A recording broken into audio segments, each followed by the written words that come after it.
தயாரிப்பு என்ற மெனுவின் மீது கிளிக் செய்து அப்போது தோன்றும் பட்டியலில் பிற ஆசிரியர் பாடங்களை குறித்தல் என்ற சப்மெனு மீது கிளிக் செய்யுங்கள்.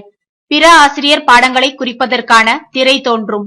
இந்த திரையில் வகுப்பினை தேர்ந்தெடுத்தவுடன் அந்த வகுப்பிற்குரிய அனைத்து பாடங்களும் வகுப்பாசிரியரால் கையாளப்படும் பட்டியலில் காட்டப்படும்.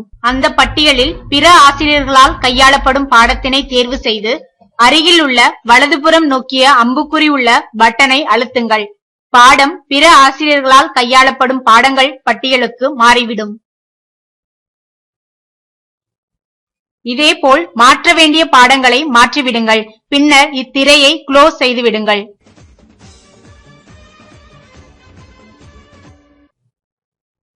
பகிர்வும் மதிப்பீடும் என்ற மெனுவை கிளிக் செய்து அப்போது தோன்றும் பட்டியலில் இருந்து OTS மதிப்பெண்கள் பதிவு என்ற சப்மெனுவை கிளிக் செய்யுங்கள். பிற ஆசிரியர் பாடங்களுக்கான FA மதிப்பெண்களை பதிவு செய்வதற்கான திரை தோன்றும். இத்திரையில் வகுப்பு, பிரிவு, பாடம் போன்றவற்றை தேர்வு செய்தவுடன் மாணவர்களின் பெயர் பட்டியல் தோன்றும். அதில் பெற்ற மதிப்பெண்கள் என்ற களத்தில் பிற பாட ஆசிரியரிடமிருந்து பெற்ற FA மார்க் லிஸ்டை கொண்டு மதிப்பெண்களை உள்ளீடு செய்து சேவ் செய்து விடுங்கள்.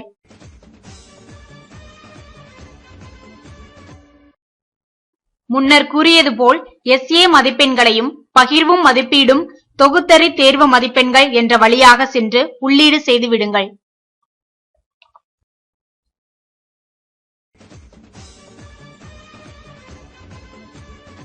பகிர்வும் மதிப்பீடும் என்ற மெனுவின் மீது கிளிக் செய்து அப்போது தோன்றும் பட்டியலில் கல்வி இணை செயல்பாடுகள் என்ற சப்மெனுவின் மீது கிளிக் செய்யுங்கள்.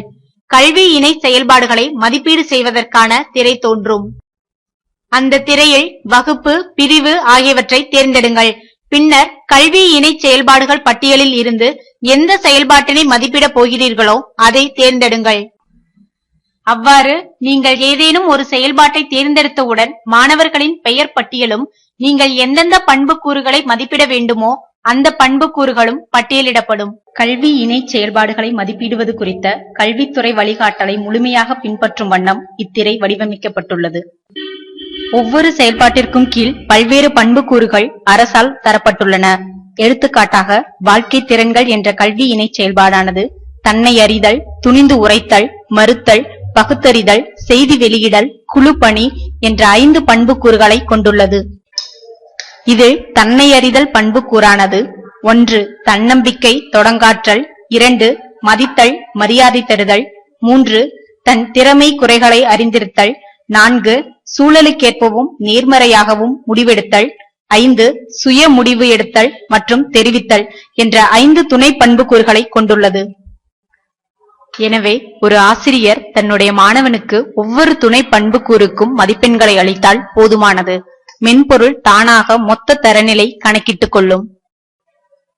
உடற்கல்வி தொடர்பான செயல்பாடுகளை மதிப்பிடவும் இதே திரையை பயன்படுத்திக் கொள்ளலாம்.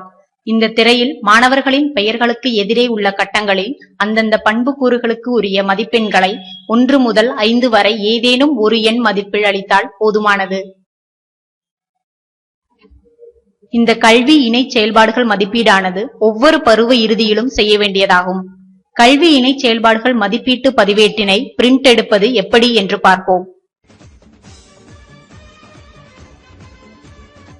பகிர்வும் மதிப்பீடும் என்ற மெனுவின் மீது கிளிக் செய்து அப்போது தோன்றும் பட்டியலில் இருந்து கல்வி இணை செயல்பாடுகள் என்ற சப்மெனுவை தேர்ந்தெடுங்கள்.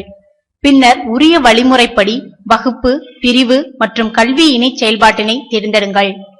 கல்வி இணை செயல்பாட்டினை தேர்ந்தெடுத்தவுடன் மதிப்பீட்டு அட்டவணை தோன்றும்.